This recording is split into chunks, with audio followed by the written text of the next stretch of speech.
Assalamualaikum warahmatullahi wabarakatuh. Apa kabar anak-anak? Semoga anak-anak selalu dalam keadaan sehat dan tetap semangat belajar.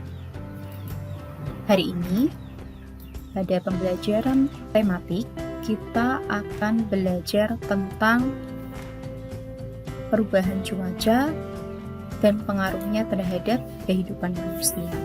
Materi ini terdapat dalam tema 5, subtema 3, muatan pembelajaran bahasa Indonesia. Nah, tujuan pembelajaran kita pada hari ini, yang pertama, setelah anak-anak belajar melalui video ini, anak-anak dapat mengidentifikasi informasi yang berkaitan dengan pengaruh perubahan cuaca terhadap kehidupan manusia dengan baik. Yang kedua, anak-anak dapat menuliskan pokok-pokok informasi yang berkaitan dengan perubahan cuaca terhadap kehidupan manusia menggunakan kosakata baku dan kalimat efektif dengan baik. Dan yang ketiga, anak-anak dapat menemukan kata atau istilah khusus yang berkaitan dengan pengaruh perubahan cuaca terhadap aktivitas manusia dengan benar. Nah, itulah tujuan pembelajaran kita pada hari ini. Sekarang kita simak lebih lanjut pembelajaran selengkapnya. Nah, kita mulai dengan membaca teks dengan teknik membaca senyap. Membaca senyap ini artinya membaca tanpa suara atau membaca di dalam hati. Nah, anak-anak biasanya melakukan kegiatan membaca senyap ketika di perpustakaan misalnya ya, yang butuh ketenangan. Jadi, kalau di perpustakaan kita tidak boleh ramai ya. Makanya kita kalau membaca cukup membaca di dalam hati, tidak perlu bersuara. Nah, sekarang bacalah teks ini dengan teknik membaca senyap.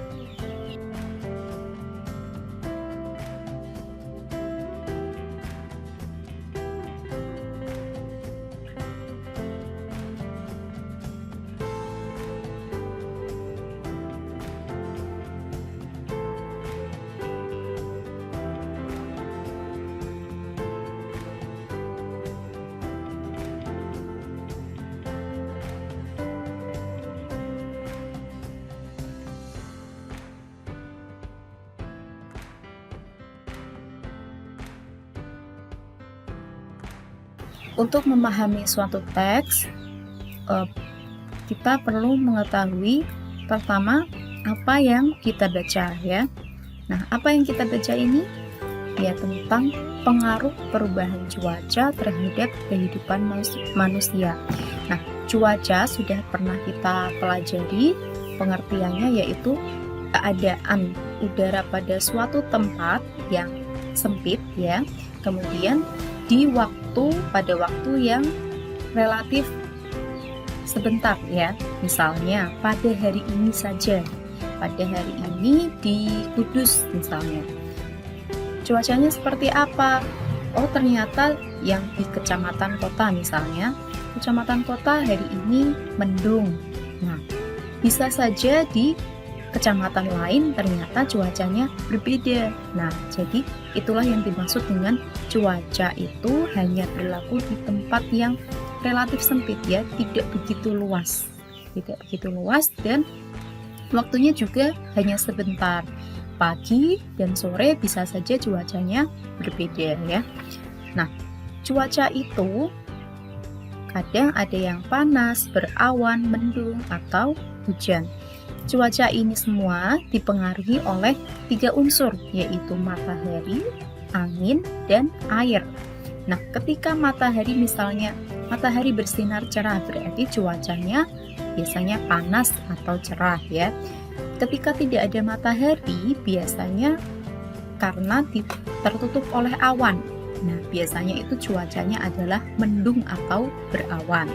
Kemudian kalau ada angin yang kencang ya, itu nanti juga mempengaruhi cuacanya. Kemudian angin juga kadang membawa uap air gitu. Jadi kalau terlalu banyak uap air yang dibawa, biasanya tempat itu mengalami cuaca hujan. Beberapa hal yang dipengaruhi oleh cuaca dalam kehidupan manusia itu banyak sekali ya. Yang paling utama misalnya ketersediaan sumber daya alam. Nah, ketika musim hujan ya, sering terjadi hujan, mungkin ada yang kalau hujannya sampai deras berhari-hari secara berturut-turut, kadang ada petani yang mengalami gagal panen ya, seperti itu. Jadi kalau ada gagal panen berarti tidak bisa panen, maka tidak ada bahan makanan tersebut, misalnya padi. Bisa saja nanti di daerah itu kekurangan beras ya, karena banyak yang petani mengalami gagal panen padi ya. Nah, kemudian cuaca juga berpengaruh terhadap ketersediaan alat transportasi. Seperti waktu musim hujan biasanya kadang ada yang daerah mengalami banjir. Kalau banjirnya sampai tinggi, biasanya sarana transportasi ya, keadaan di jalan itu mengalami kemacetan ya. Kemudian mungkin ada beberapa alat transportasi yang macet ya karena banjir. Nah, itu kita jadi mengalami kendala atau mengalami hambatan ketika ingin bepergian. Nah, itu beberapa contoh dari pengaruh cuaca. Nah, apakah anak-anak bisa menyebutkan apa saja pengaruh cuaca bagi kehidupan manusia selain dari yang sudah disebutkan tadi? Coba temukan ya. Selanjutnya, setelah tadi kita membaca senyap, kita akan melakukan kegiatan membaca nyaring. Nah, cobalah baca dengan suara nyaring surat berikut ini.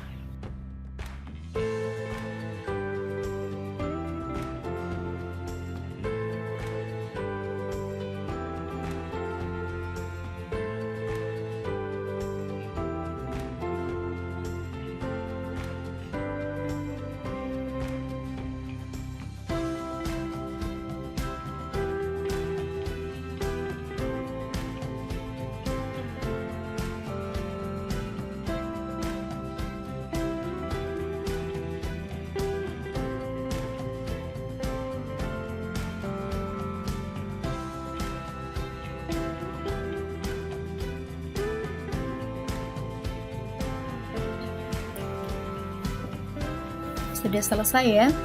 Nah, sekarang kita coba pahami surat yang ditulis oleh siapa? Ya, kalau kita melihat siapa penulis surat, maka kita perlu melihat ini tertandanya, atau di sini ada biasanya salam hormat, atau kalau ini surat untuk sahabat mungkin lebih bahasanya lebih bahasa keseharian ya. Di sini ada salam sayang dari sepupumu ya, berarti ini dari sepupu yang bernama Komang. Kepada siapa surat ini ditulis? Di sini biasanya di awal ya, kepada yang terhormat. Nah, itu kalau surat resmi. Kalau di sini surat pribadi, nah ini cukup untuk sepupuku Dayu. Berarti surat ini ditulis oleh Komang kepada Dayu. Nah, di sini ada tempat dan tanggal di mana surat itu ditulis. Biasanya kalau surat itu diawali dengan pembukaan ya. Pembukaan itu salam dulu. Kemudian baru mulai menuliskan isi surat atau inti dari surat itu.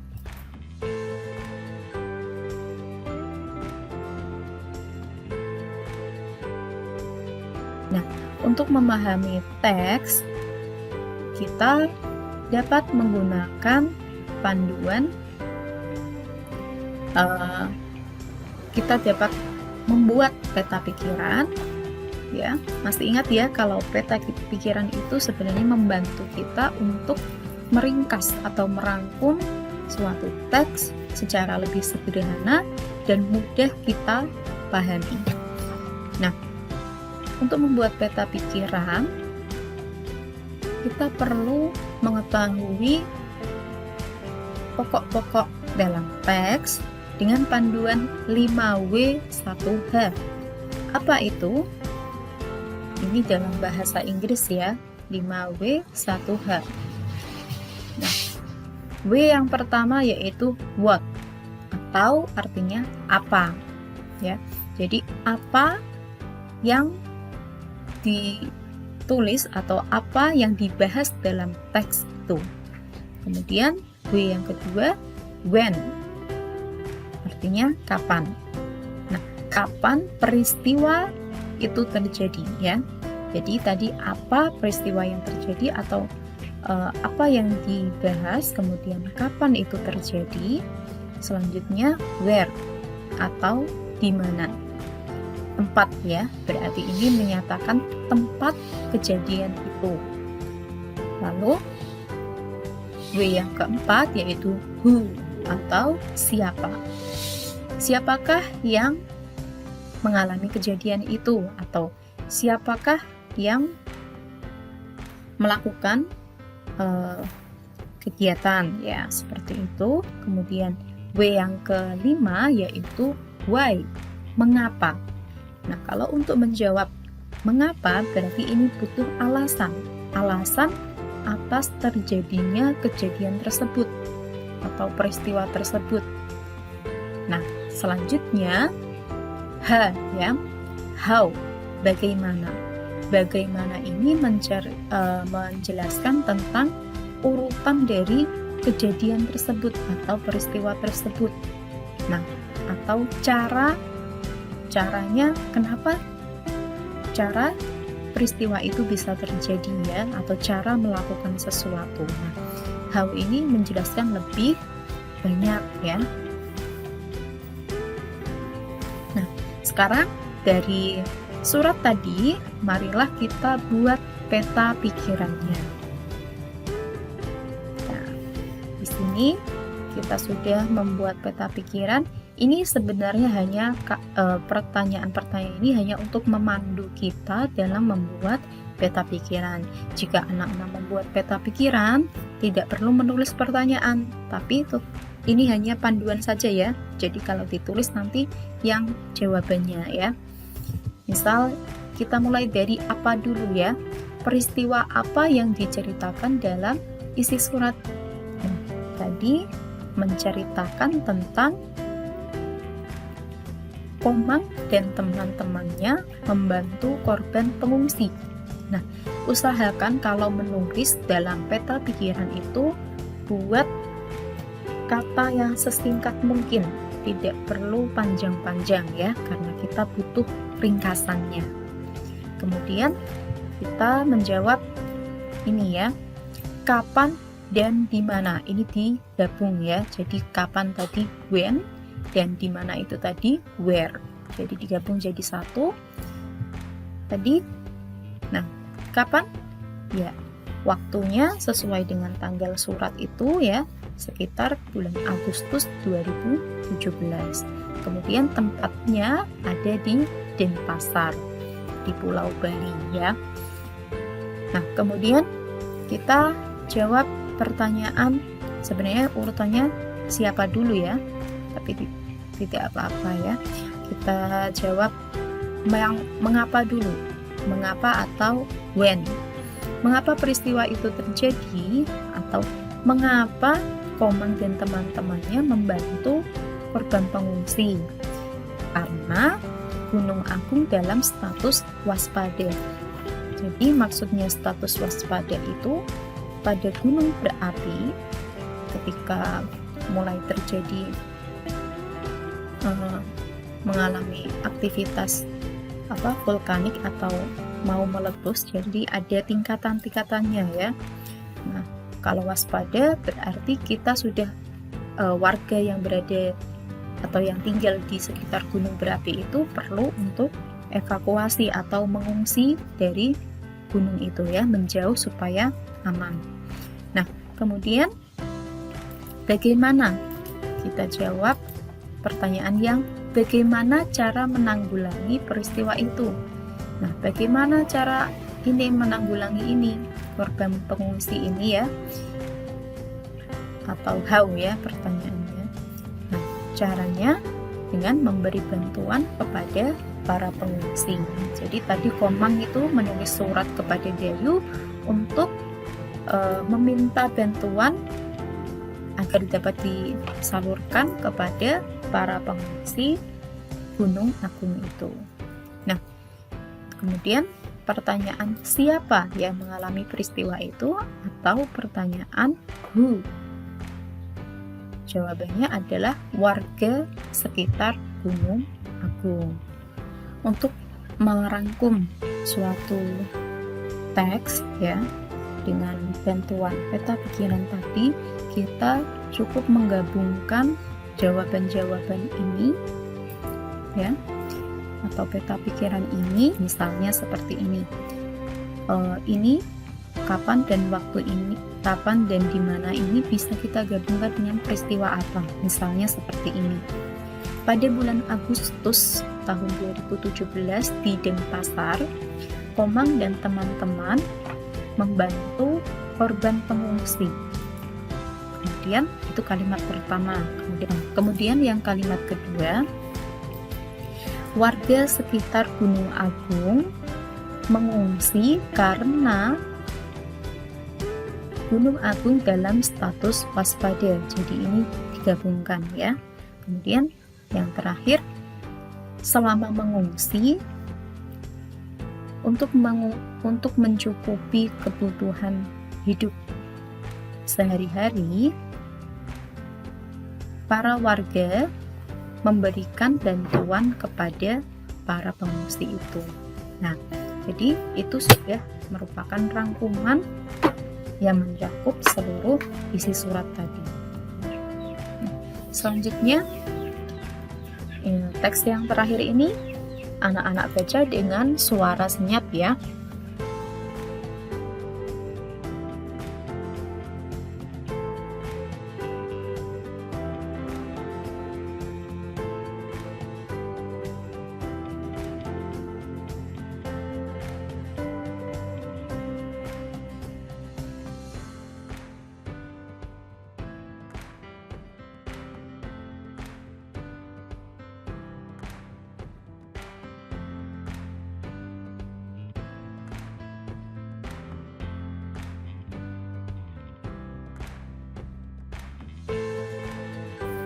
Ya, sudah selesai. Nah, ini tentang cerita pengalaman. Pengalamannya Opa.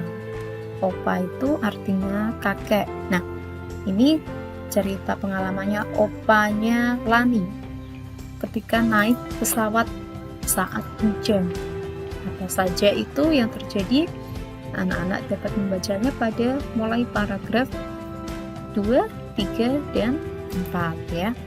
Itu cerita pengalamannya. Nah, sekarang kita akan membahas tentang kosakata yang anak-anak temukan dalam teks, di mana kosakata itu perlu kita ketahui arti atau makna. Kita mulai dari ini ya, pesawat. Nanti kita tulis kosakata ini di buku catatan tematik, kemudian kita cari pengertiannya di Kamus Besar Bahasa Indonesia. Kemudian kata yang kedua, pramugari. Kata yang ketiga, menggelegar. Lalu kata yang keempat, kelabu. Kata yang kelima, wilayah. Dan kata yang selanjutnya, mendarat. Dan yang terakhir adalah bandara. Nah, anak-anak tulis kata yang bergaris bawah merah itu di buku catatan, kemudian kita akan mencari artinya di KBBI, boleh KBBI online atau yang aplikasi ya. Nah, sekarang kita akan mencari pengertian dari kosakata tadi. Misalnya kita akan menggunakan KBBI online. Kita ketikkan alamatnya ya, KBBI titik atau .web.id, lalu kita enter. Anak-anak juga dapat menggunakan HP ya, ketik alamat ini. Kemudian kita ketikkan tadi kata pesawat ya, ketik di kotak pencarian, lalu kita klik atau kita tekan cari. Nah, kemudian di sini muncul pengertiannya ya. Nah, pesawat, nah ini pengertiannya, yaitu alat perkakas atau mesin. Nah, kemudian pengertian yang kedua, kapal terbang. Jadi biasanya memang suatu kata itu memiliki lebih dari satu pengertian ya. Jadi ternyata pesawat itu tidak hanya artinya adalah kapal terbang, ada juga pengertian alat perkakas ya. Nah, ternyata pengertiannya itu ya, ada dua. Tapi kalau dalam teks tadi artinya adalah yang kedua ini, yaitu kapal terbang ya. Lalu kita tulis ya pengertian ini di buku tulis. Kita tulis di sini.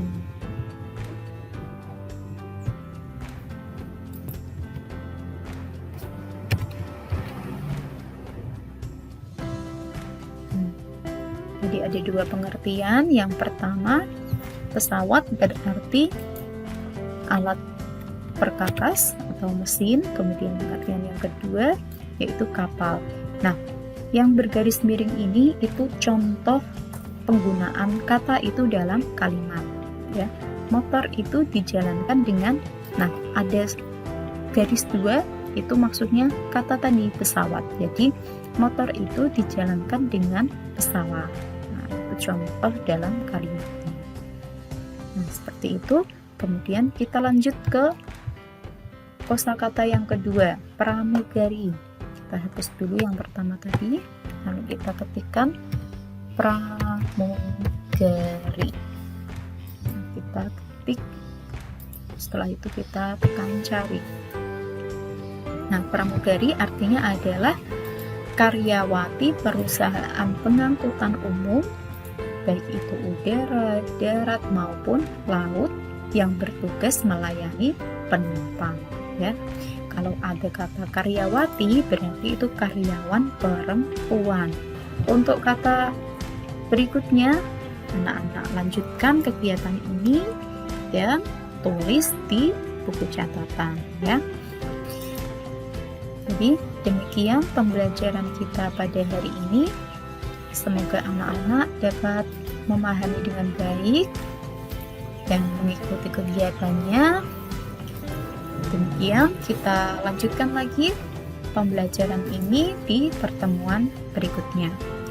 Wassalamualaikum warahmatullahi wabarakatuh.